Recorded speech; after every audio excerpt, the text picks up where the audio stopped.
alcaldesa del Consejo Provincial de Trujillo, compañero Carlos Martínez Polo, secretario general del Comité Ejecutivo Regional del Partido, autoridades, estimados compañeras, compañeros, amigas y amigos. Me siento muy honrado de estar en esta tribuna, en esta sesión solemne que rinde homenaje a la memoria del más ilustre hijo de Trujillo, al peruano más ilustre del siglo XX, a nuestro querido, recordado compañero Víctor Raúl Haya de la Torre. Y agradezco a la célula municipal aprista que me ha invitado a dirigir estas palabras, porque para nosotros, los que formamos parte de ese gran movimiento que fundó Haya de la Torre, venir a Trujillo en esta circunstancia es sumamente importante. Es volver a las raíces, al origen de lo que fue esta gesta que enarboló y levantó con audacia, con coraje y con suma austeridad este hombre extraordinario que nació en esta tierra generosa y heroica. Para mí personalmente, siempre venir a Trujillo el 2 de agosto es recordar a este hombre que cinceló con gran amor la conciencia y el corazón de millones de peruanos y nos dejó un legado que es nuestro deber, nuestra obligación sagrada, continuar, acrecentar, perpetuar en el tiempo. Sobre todo porque, a despecho de todo lo que pueda decirse acerca de nuestro movimiento, día a día se incorporan legiones de jóvenes en todo el Perú que siguen creyendo en los ideales que forjó Haya de la Torre. Esta capacidad del aprismo de renovarse con nuevos cuadros, con una nueva promoción que insurge valerosa, contestataria, rebelde, pero que tiene como gran objetivo cumplir el destino histórico que Haya de la Torre nos señaló. Cuando uno habla de Haya de la Torre, tiene que hablar ante todo del pensador, del hombre que creó una doctrina, que forjó una ideología, que descubrió en el hondón mismo de nuestra realidad el camino a seguir para liberarnos de la miseria, de la pobreza, de la ignorancia, del subdesarrollo.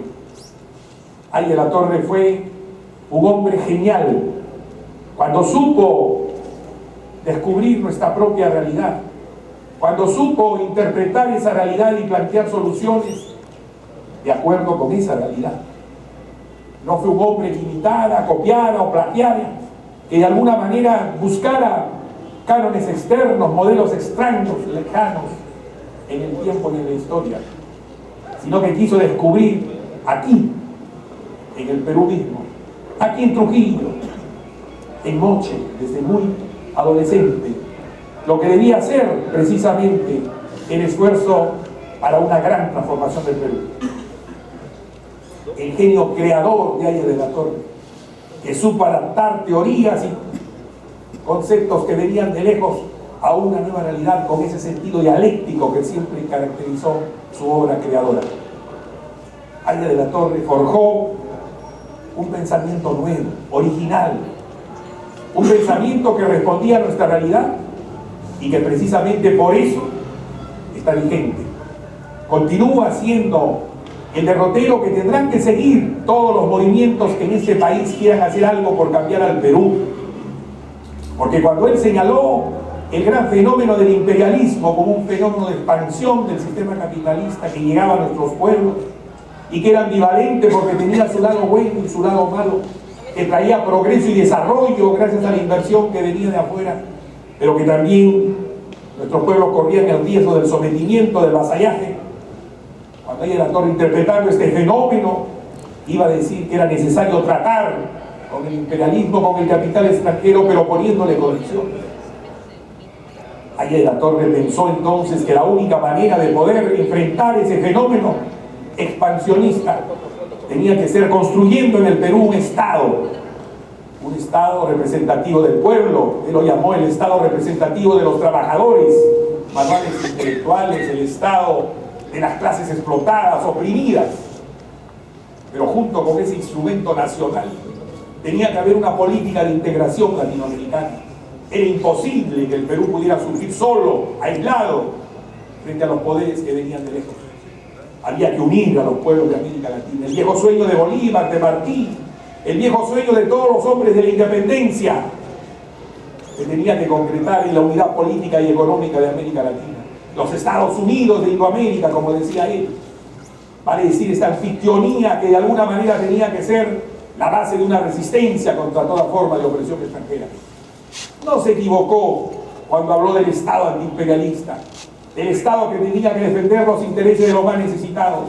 No se equivocó cuando dijo que la integración latinoamericana era la llave fundamental del desarrollo de nuestros pueblos. Y así como estas ideas, en un primer momento parecían herejía, heterodoxia, se convirtieron en el credo de los pueblos. Hoy día todos hablan de la necesidad de un Estado promotor del desarrollo, planificador de la economía, regulador de un sistema que a veces puede ser también opresor. Pero junto con esa posición, el anhelo de la unidad latinoamericana. Ay, la Torre no se equivocó cuando precisamente supo poner su pensamiento al día permanentemente. Desde su documento inicial en la revista del Partido Laborista, que es el APRA, en 1926, hasta el prólogo a las obras completas de 1977, cuyos originales yo conservo, allá mantuvo su línea: luchar contra el imperialismo, por la integración latinoamericana. Pero había que hacerlo a través de un gran esfuerzo democrático. Aya fue esencialmente un demócrata. Creyó en la democracia, no como un medio, sino como un fin.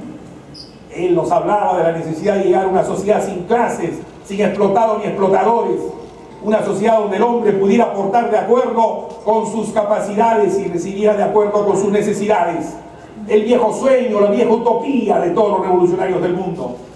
Pero sabía que ese gran objetivo se tenía que lograr a través de un sistema de democracia cabal. Para Aya de la Torre, la democracia no era solamente la fórmula de participar en elecciones de vez en cuando para elegir regidores, alcaldes, gobiernos regionales, parlamentarios o presidente de la República.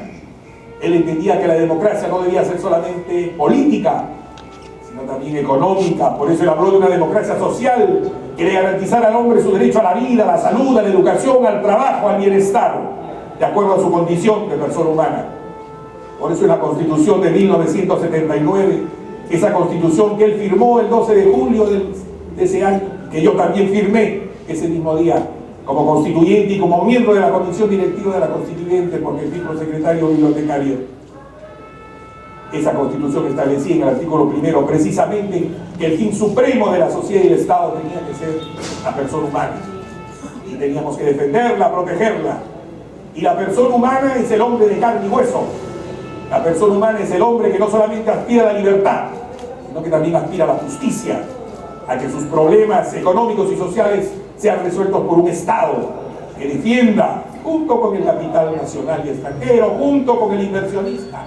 Por eso cuando Aya de la Torre hablaba del Estado antiimperialista, pensaba también en el Congreso Económico Nacional, que lamentablemente nunca se puso en práctica, a pesar que 2 veces hemos estado en el gobierno. El Congreso Económico Nacional, donde estarían representados el Estado con sus técnicos, con sus expertos, con sus burócratas, pero también los empresarios, sí, los que ponen su dinero, los que invierten, los que arriesgan, pero al lado de ellos, los trabajadores. No nos olvidemos, somos el partido de los trabajadores, somos el partido de los hombres del pueblo, somos el partido que representa los intereses de esas mayorías nacionales, siempre postergadas y siempre olvidadas. Aya de la Torre pensó en eso, la democracia social. Esa democracia que toma al hombre no solamente como ciudadano, sino también como trabajador. Eso él hablaba de una democracia funcional basada en las categorías del trabajo, porque le daba precisamente al trabajo la condición fundamental para que el hombre pudiera ser plenamente un ser humano. Aya de la Torre nos enseñó estas cosas. Por eso es que fue un gran pensador, por eso es que entendió la necesidad de pensar siempre en el Perú y en América Latina. Pero no solamente fue un pensador, que es el gran legado ideológico de este hombre extraordinario, no solamente fue un hombre que estableció ciertos principios, no, fue un hombre de acción, fue un luchador social. Él mismo dijo: yo soy político por accidente, fundamentalmente un luchador social, un hombre comprometido con los más necesitados. No estuvo en su torre de marfil elucubrando, no estuvo encerrado en algún lugar para filosofar, no, fue un hombre de acción, fue un hombre de lucha, fue un hombre que se comprometió a luchar por su pueblo dando el testimonio de su vida. A él no le iban a decir que había que hacer la revolución, hacía, y la hacía personalmente, la hacía dirigiendo, y por eso creó un partido. Ahora que es tan necesario la fortaleza de los partidos políticos, ahora que los partidos políticos desgraciadamente no tienen lo que deberían tener, esa fuerza para poder guiar la vida de nuestros pueblos, él creó un partido y le dio una estructura, lo fundó sobre la base de los trabajadores manuales intelectuales, campesinos, obreros, clases medias. Y él siempre decía: primero los campesinos, después los obreros, después las clases medias. Lo que hemos tenido la fortuna de la cultura, del acceso a los niveles de la tecnología moderna, a ayudar, a cooperar al lado de los hombres manuales, de los hombres que venían del campo o de la industria, donde el obrero tenía de alguna manera que actuar. Esto es muy importante. Aya de la Torre nos asignó a los hombres de la clase media un rol cooperador. No lo olvidemos, los que somos hombres de la clase media. Cooperador. Había que cooperar para que el obrero, el campesino, pudiera tener la solución de sus problemas. Eso es lo que teníamos que entender. Una cosa es la extracción de clase y otra cosa es la posición de clase. Y la extracción de clase puede ser de hombre de la clase media, abogado, ingeniero, médico, contador, odontólogo, maestro de escuela. Pero tu posición tiene que ser la posición de defensa de los más necesitados, que a veces no somos nosotros, sino son esos hombres olvidados en la sierra, o esos hombres olvidados en el campo, o esos hombres que ahora, claro, gracias a la revolución científica y tecnológica, se incorporan como pequeños empresarios, emprendedores, como se llaman ahora, esos sectores que forman parte también de la nacionalidad. Aya de la Torre consiguió un partido así, y consiguió un partido precisamente para estar presente en las organizaciones sociales, en las cooperativas, en los sindicatos, en los clubes de madres, en las juntas vecinales, ahí donde el hombre tiene que ver el testimonio permanente de la acción del militante del partido. No es cuestión de ser afiliados son muchos, se inscriben siempre para ver si obtienen algo, si se llega al gobierno. No, el militante el que cumple sus deberes, el militante que sabe que tiene que actuar en el sector, el militante que sabe que tiene que actuar en su agrupación profesional, el militante que sabe que tiene que actuar en la Universidad Popular, el militante que sabe que tiene que cooperar económicamente a su partido para no depender de nadie cuando venga una campaña electoral. Eso es lo que Aya de la Torre nos enseñó, un partido estructurado precisamente para poder responder a todos los retos. Y ese es el legado de Aya de la Torre, el legado del hombre de acción, que padeció persecución, cárcel, asilo, exilio. Todo tuvo él en contra. Este país fue muy mezquino con él. Este país fue muy ingrato con él. Solamente en el último año de su vida lo pudimos consagrar como constituyente y elegirlo presidente de la Asamblea. En el último año de su vida, pero siempre había sido atacado, vituperado. Hasta Aya de la Torre se le impedía llegar al contacto con los trabajadores. Yo no me puedo olvidar todas las veces que acompañé a Aya de la Torre a Trujillo. Cuando alguna vez en la época del gobierno militar nos decían que no podíamos entrar a los complejos agroindustriales, que no podíamos entrar a las haciendas azucareras, que no podíamos porque iba a ser política. El hijo ilustre de Trujillo era impedido de ingresar a Laredo, a Cartago, a Casagrande. Pero llegábamos ahí porque Aya de la Torre tenía coraje, sabía muy bien que tenía derecho a estar con su pueblo, tenía derecho a estar con la gente que creía y siempre creyó en él.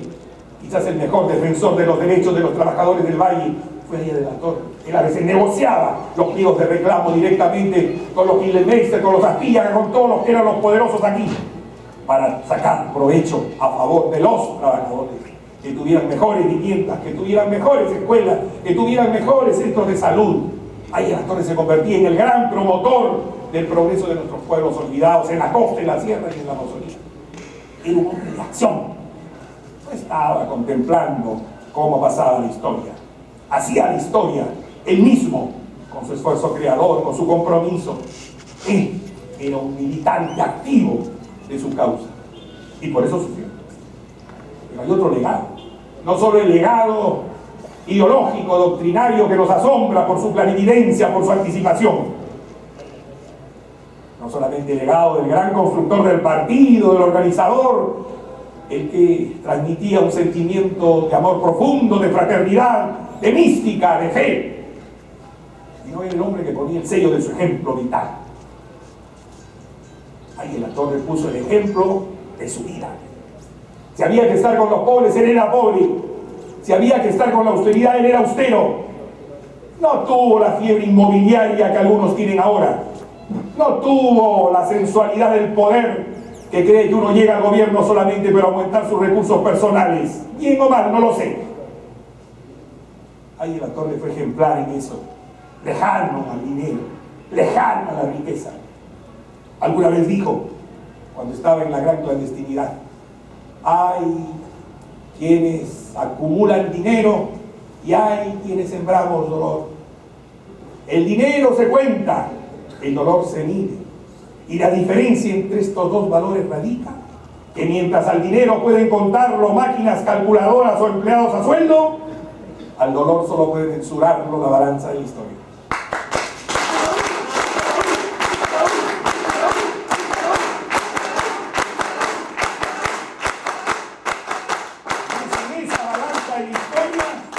Donde hay el actor triunfador, es en esa balanza de la historia donde puso su dolor y el dolor de sus hermanos.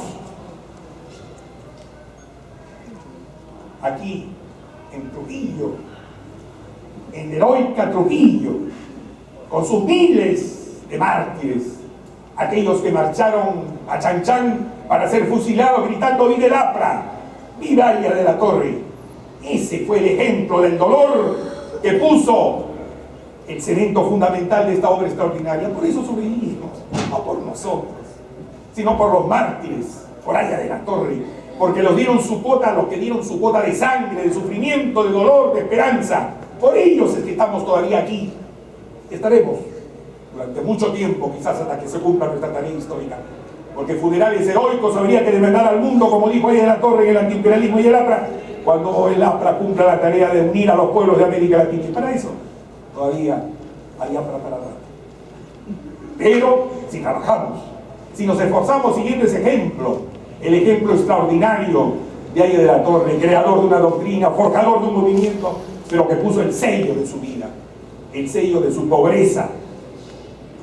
Un día como hoy, hace 35 años murió, en el sentido del fin físico. Murió. Pero su espíritu se agita 35 años después para convocarnos a recordarlo como lo estamos haciendo esta mañana. Aya de la Torre emprendió el viaje hermoso hacia el lugar donde está el Señor, que estoy absolutamente seguro lo recibió con los brazos abiertos, porque fue un hombre bueno, porque fue un hombre que hizo de su vida un sacerdocio cívico, un hombre que hizo de su vida un testimonio vital de lo que debe ser un verdadero revolucionario.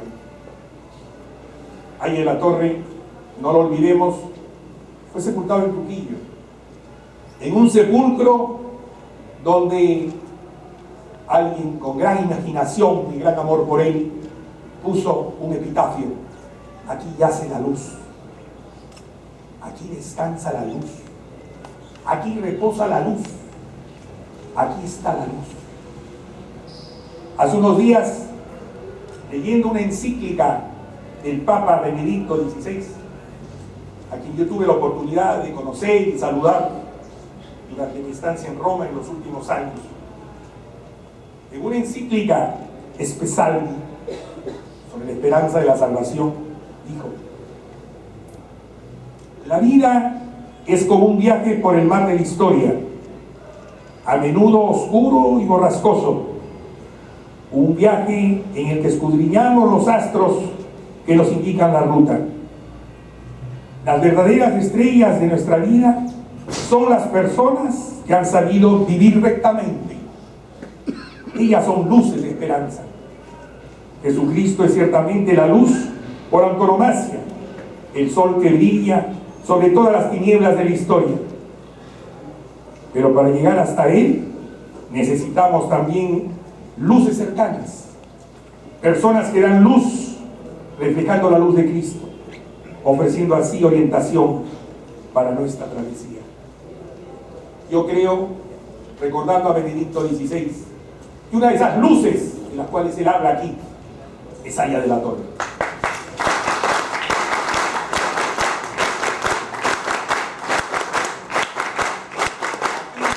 Yace la luz, aquí reposa, aquí descansa, en espera del día del juicio final. Hemos estado en la Capilla Sixtina y hemos contemplado ese fresco extraordinario de Miguel Ángel, de este Cristo triunfador que llega a juzgar a los vivos y a los muertos. No nos podemos olvidar lo que dice la Sagrada Escritura. Cuando venga el gran juez, cuando venga a juzgarnos por lo que hemos hecho, nos preguntará si hicimos del amor por los demás nuestro esfuerzo permanente mientras estábamos en esta tierra. Tuve hambre y me disteis de comer, tuve sed y me disteis de beber, estuve desnudo y me vestiste, estuve enfermo y me fuisteis a ver, estuve en la cárcel y me visitaste. Cada vez que lo hiciste con uno de estos pequeños hermanos míos, lo hiciste conmigo. Y cuando Dios leía a Aya de la Torre en el momento del juicio universal, tuve hambre y tú me diste de comer, porque tú ayudaste a que los peruanos pudieran tener más pan, pudieran tener mejor salud, pudieran tener mejor educación. Ven bendito a la gloria eterna. Yo creo que existe el purgatorio, pero creo que Víctor Hugo está allá en el cielo. No necesitó purgarse mucho, porque fue un hombre que entregó toda su vida a una causa superior. Supo ser bueno, supo ser honesto, supo ser consecuente con sus ideales, supo ser un hombre que trabajó por los demás y no por sí mismo. Por eso murió pobre, por eso murió en casa prestada un día como hoy. Por eso él dio el testimonio de que solamente cuando uno se entrega cabalmente a una causa superior se justifica la existencia. Solamente uno merece vivir en este mundo cuando ejerce el amor por los demás. Y eso lo hizo Aya de la Torre, y ese es el ejemplo que tenemos que seguir. ¡Viva Aya de la Torre! ¡Viva! ¡Viva Trujillo! ¡Viva! ¡Viva el Perú! ¡Viva!